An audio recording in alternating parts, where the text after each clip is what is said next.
সংক্রান্ত দীর্ঘদিনের পরিচয় সংকট নিরসনে শিক্ষার্থীদের ধারাবাহিক শান্তিপূর্ণ আন্দোলন ও টানা ৪৬ ঘণ্টার অবস্থান কর্মসূচির পরও শিক্ষা মন্ত্রণালয় থেকে কোনো কার্যকর প্রতিক্রিয়া বা অগ্রগতি পাওয়া যায়নি। ফলে আমরা বাধ্য হয়ে আমাদের পরবর্তী কর্মসূচি হিসেবে আমরণ অনশন ঘোষণার সিদ্ধান্ত নিয়েছি। আজ সকাল ৯টা থেকে আমরা ইউজিসি প্রাঙ্গণে শিক্ষার্থীরা আমরণ অনশনের ঘোষণা করেছি।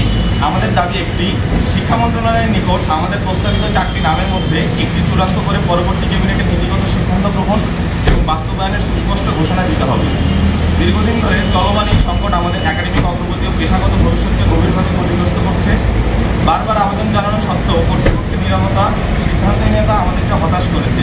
শান্তিপূর্ণভাবে একাধিক কর্মসূচি পালন করেও যখন কোনো প্রতিক্রিয়া আসেনি, তখন অনশনই আমাদের কাছে শেষ আশ্রয় হয়ে দাঁড়িয়েছে।